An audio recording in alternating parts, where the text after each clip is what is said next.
নমস্কার বন্ধুরা, নতুন রেসিপিতে আপনাদের স্বাগত। আজকে আমি আবার একটা অন্যরকম রেসিপি নিয়ে এসেছি। আজকে আমি করে দেখাবো, এই দেখুন, মূলো দিয়ে চিকেন।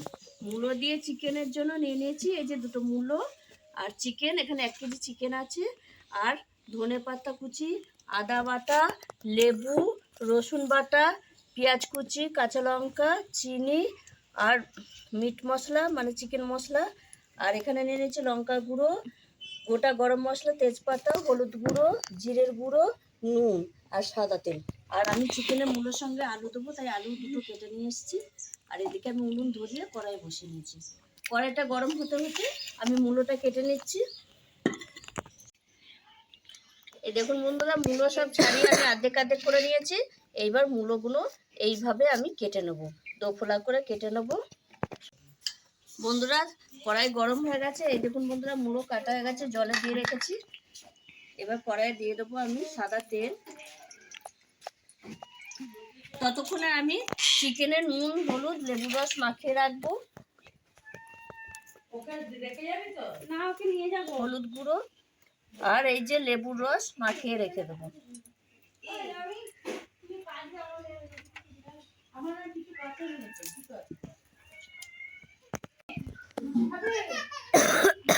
বন্ধুরা, তেল গরম হয়ে গেছে, আমি আলু আর মূলো একসঙ্গে ভেজে নেবো। এই এবার মূলোটা ওর সঙ্গে দিয়ে ভেজে নেবো।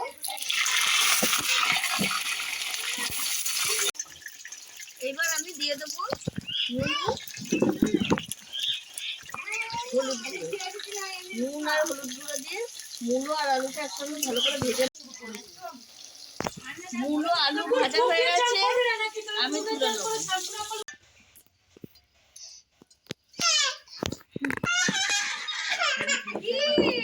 এবার ফোড়নে আমি দিয়ে দেবো গোটা গরম মশলা আর তেজপাতা।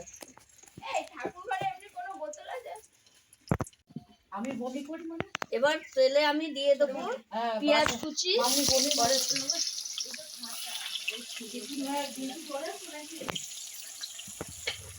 পেঁয়াজটা একটু ভেজে নেবো লাল লাল।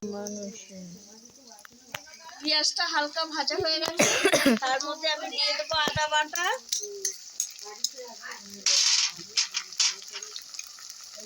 রসুন বাটা,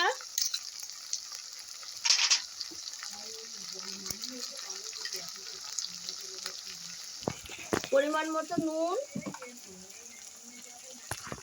জিরের গুঁড়ো পরিমাণ মতো, হলুদ গুঁড়ো পরিমাণ মতো, লঙ্কার গুঁড়ো অল্প দেবো, এটা খুব ঝাল লঙ্কার গুঁড়োটা অল্প দেবো, কাঁচা লঙ্কা দেবো এর মধ্যে।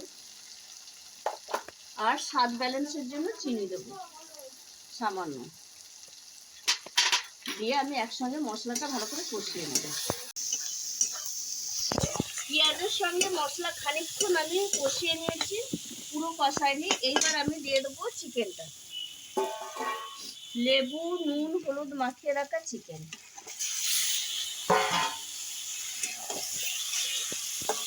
দিয়ে একসঙ্গে মশলার সঙ্গে ভালো করে কষিয়ে নেব। দেখুন বন্ধুরা, চিকেন কষা হয়ে এসছে। এবার আমি দিয়ে দেবো এই যে 4টে চেরা কাঁচা লঙ্কা, আর দিয়ে দেবো খানিকটা ধনেপাতা, দিয়ে একসঙ্গে আর একটু কষিয়ে নেবো।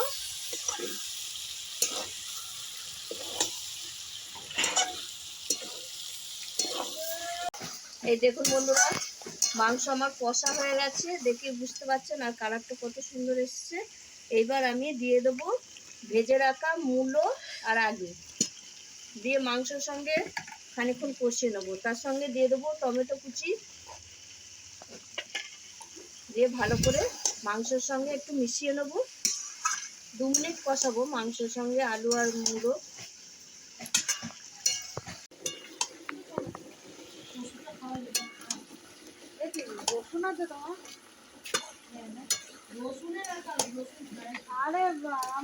এই দেখুন বন্ধুরা, আমার কষা হয়ে গেছে, আলু আর মূলোর সঙ্গে একবারে মিশিয়ে নিয়েছি মাংসটা। এইবার আমি জল দিয়ে দেবো।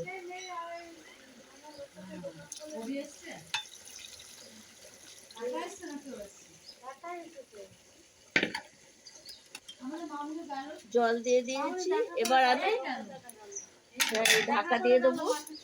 যতক্ষণ না মূলো আলু সেদ্ধ হবে ততক্ষণ ঝোলটা এখানে ফুটবে ঢাকা দিয়ে। এইবার আমি ঢাকাটা খুলে দেখে নেবো।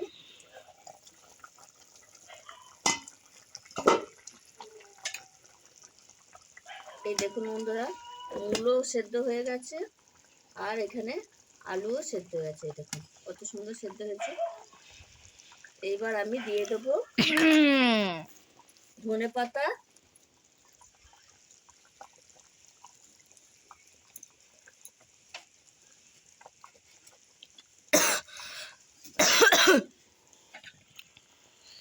ধনে পাতা দিয়ে দিলাম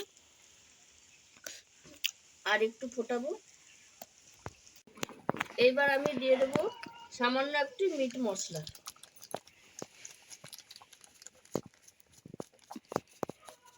মিট মশলাটা দিয়ে দিলাম। এবার আমি মাংস নামিয়ে নেবো। হয়ে গেছে আমার মূলো দিয়ে মাংস চিকেন কারি। কালারটা দেখুন বন্ধুরা কত সুন্দর হয়েছে, দেখেই বুঝতে পারছেন কালারটা কত সুন্দর হয়েছে। এবার নামিয়ে নেব। সারাশিটা ব্যালেন্স আছে নাকি দেখি দাদা, সারাশিটার ব্যালেন্স নেই, আমি হাতায় করে নামাই।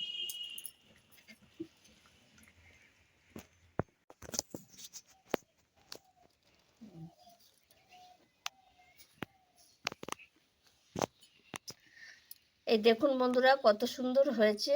এই যে মূলো আর এই যে চিকেন, মূলোগুলো ভেতরে আছে, আমি চিকেনটা উপরে মূলোটা দিয়েছি আর ঝোলে ডুবে যাচ্ছে। তাই দেখুন কালারটা কত সুন্দর হয়েছে আর চিকেন দিয়ে মূলো গন্ধটা খুব সুন্দর লাগছে। তাই বাড়িতে আপনারাও এইভাবে একবার মূলো দিয়ে চিকেন রান্না করে খাবেন, ভালো লাগবে। মূলো কেন, এখন শীতে বহু সবজি পাওয়া যায়, যে কোনো সবজি দিয়ে করলেই নানা রকম ভাবে বিভিন্ন রকমভাবে করা যায়। তাই এক এক দিন এক এক রকম সবজি দিয়ে করলে ভালোই লাগে খেতে।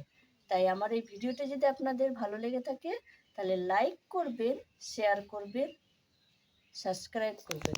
আবার দেখা হবে আগামী। আর দেখুন বন্ধুরা ঝোলটা কত সুন্দর হয়েছে আর মূলো দিয়ে চিকেন একটা সুন্দর গন্ধ আসছে আর দারুণ দারুণ লাগছে। যদি আমি চিকেন খাই না, খেলে আমি খেয়ে দেখিয়ে দিতাম কেমন হয়েছে। তাই আর ছেলেরা সব স্কুলে গেছে। তাই আপনারাও এইভাবে শীতকালে বিভিন্ন রকম সবজি দিয়ে চিকেন রান্না করে খাবেন, ভালো লাগবে। আমি আজকে মূলো দিয়ে করেছি, আবার একদিন অন্য দিন অন্য সবজি দিয়ে করে দেখাবো। তাই আমার এই ভিডিওটি যদি আপনাদের ভালো লেগে থাকে তাহলে লাইক করবেন, শেয়ার করবেন, সাবস্ক্রাইব করবেন। আবার দেখা হবে আগামী ভিডিও। টাটা।